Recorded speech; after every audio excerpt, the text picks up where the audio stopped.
Buenas tardes nuevamente, jóvenes, buenas noches, buenos días. La hora que verán este video, como siempre, esta va a ser nuestra séptima sesión, ¿verdad? De la clase de Ciencias Sociales del grado de tercero básico. Y hoy hablaremos sobre otro tema muy importante, ¿verdad? Y como siempre vamos a empezar con el saludo. Espero que todos se encuentren bien en casa y que todos sigamos las recomendaciones que nos dan nuestros padres para protegernos de todas las enfermedades que estamos viviendo. Y como siempre, mi nombre es Walter Smelpovich de la Facultad de Humanidades. Vamos con los nuevos conocimientos, ¿verdad? Conocimientos previos y la ejercitación y la aplicación que tendremos, que va a ser nuestra actividad de aprendizaje, que tendrá un valor de 2 puntos, ¿verdad? Y lo calificaremos con una lista de cotejos. Y la motivación que tendremos hoy va a ser sobre el marcador se mueve. Y después les voy a explicar de qué se trata cuando estemos desarrollando el tema. Ahí se va a ejecutar la aplicación de la motivación. Y sin más que decir, empezamos con la explicación del tema. Como la sesión pasada hablamos sobre la revolución y hoy vamos a hablar sobre la contrarrevolución, ¿verdad? Después de que Juan José Arévalo Bermejo cumpliera con su mandato, entró en el lugar de él Jacobo Arbenz, que era un militar también, pero que tenía las mismas opiniones que Juan José Arévalo Bermejo, ¿verdad? Jacobo Arbenz entró como presidente en 1954. Era un militar guatemalteco, como les dije, nació en Quetzaltenango, que fue protagonista de la revolución cuando entró Juan José Arévalo como presidente. Pero en el caso de Jacobo Arbenz no terminó su gobierno, ya que otros opositores empezaron a exigir su renuncia. Como les había comentado, el movimiento político que hizo a que Jacobo Arbenz no terminara su mandato fue orquestado por los Estados Unidos. El gobierno de Estados Unidos dijo de que estaban tratando a Jacobo Arbenz como comunista, ¿verdad? Que en esa época se estaba haciendo muy fuerte y, como podríamos decir, algo muy caliente, podríamos decir, para ese entonces, ¿verdad? Y no, digamos, la United Fruit Company, que era una empresa de Estados Unidos, empezaron a aliarse con el presidente de Estados Unidos para acusar a Jacobo Arbenz y renunciara en su puesto como presidente, ¿verdad? Entonces en 1954 Jacobo Arbenz renuncia, ¿verdad? No porque él lo quiere, sino que porque lo estaban amenazando y que sus opositores eh, lo estaban llamando comunistas. Y que las empresas y el presidente de Estados Unidos solo pensaba en el interés económico de ellos, más no en la presidencia de Jacobo Arbenz, ¿verdad? O digamos en el avance del país, ¿verdad? Los fundamentos, ¿verdad? Para eso entonces los opositores tenían anular medidas progresistas, ya que no les gustaba que el país progresara. Entonces esa era la meta de ellos. Y empezaron a engañar a las propias personas de la ciudad de Guatemala. Y también a la hora de que renunció Jacobo Arbenz, entraron otras nuevas medidas y volvemos a lo mismo. Como era antes de que empezara Juan José Arévalo Bermejo, la misma población empezó a sufrir otra vez las consecuencias, pero fue problema de la población también, ya que fue engañado por los otros opositores, pensando de que la población tendría otro cambio, pero no supieron aprovechar sobre el mandato de los dos socialistas, podríamos decir, ¿verdad?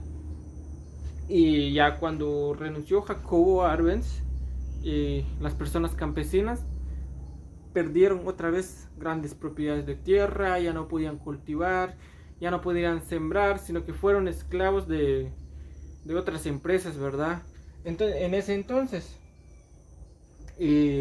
Jacobo Arbenz, cuando renunció, la misma población, ¿verdad? Hizo que saliera de aquí y que también Jacobo Arbenz salió desnudo y se fue en un avión, ¿verdad? Gracias a la población, ¿verdad? Ya que fue engañada por los opositores. No supieron analizar, ¿verdad? De que Jacobo Arbenz creó la reforma agraria, ¿verdad? Que esto ayudaba a que las grandes empresas se les quitaran las tierras que estaban poseídas a sus cuentas, ¿verdad? O a sus nombres, ¿verdad? Entonces Jacobo Arbenz quería que terminara eso y que repartiera las tierras a la gente campesina y así empezar con el avance del país y de que ya no hubiera esclavitud y todo ese, ¿verdad? Entonces, pero la población no lo pensó así y fue engañada por sus, por los mismos opositores que estaban gobernando antes. Entonces, con eso de los movimientos de la United Fruit Company y los gobiernos de Estados Unidos lograron a que entraran otra vez con las mismas situaciones, ¿verdad? No hay avance en el país. Entonces es muy interesante saberlo esto, ¿verdad? Primero hubo la revolución, después vino la contrarrevolución en 1954, que perdimos a grandes personajes como presidentes, ¿verdad? La verdad es muy importante de que nosotros analicemos esto, porque no es algo bueno, ¿verdad? De que a veces cuando las personas nos quieren ayudar y lo que hacemos nosotros es atacarlos, fue lo que sucedió en ese entonces, ¿verdad? Jacobo Arbenz era un buen presidente, era socialista, creó la ley agraria que quería ayudar a la población, ¿verdad? Que dejara de ser esclavos de grandes empresarios como era la United Fruit Company, que dominaba casi el 45% de las tierras que se pueden cultivar, ¿verdad? Más que todo en la región de Guatemala y todo eso, ¿verdad? Oriente y todo, la región de Escuintla. Y es algo muy triste y lamentable, ¿verdad? Ya que desde ese entonces ya no hemos tenido a grandes presidentes como Juan José Arévalo, Jacobo Arbenz, que ellos dos sí supieron, querían un gran cambio para el país, pero ¿qué hacemos nosotros?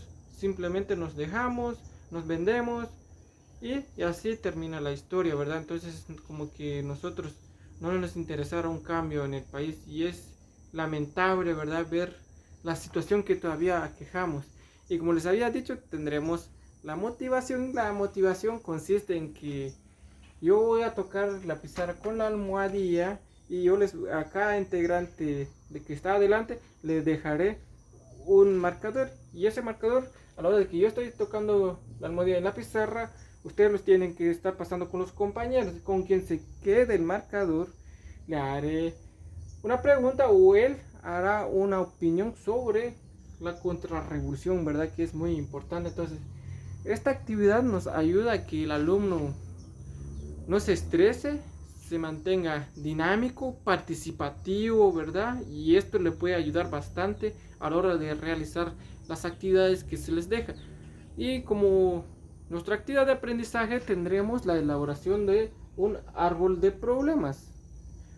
Esta es la primera vez que lo vamos a trabajar, jóvenes, así que el árbol de problema no está difícil. Solo tenemos que dibujarlo en una hoja bond, tenemos que pintarlo, ¿verdad? Y tenemos que hacerle ramas. En donde van las hojas y las ramas es en donde van las causas que produjeron la contrarrevolución, ¿verdad? Y ya abajo en las raíces vamos a dejar el espacio para las consecuencias que provocó la contrarrevolución. Y en medio, ¿verdad? Podríamos decir, en el tronco del árbol va a entrar el título, ¿verdad? Que va a ser la contrarrevolución de 1954. Y esta va a ser nuestra actividad. Así que les dejo el tiempo para que lo hagan despacio, analicen bien la información que van a hacer en los cuadritos, en las causas y consecuencias, y espero un bonito trabajo, ¿verdad?, sobre la contrarrevolución en 1954, que es muy importante para el aprendizaje de ustedes. Sin más que decir, esta sería nuestra séptima sección, jóvenes. Muchas gracias.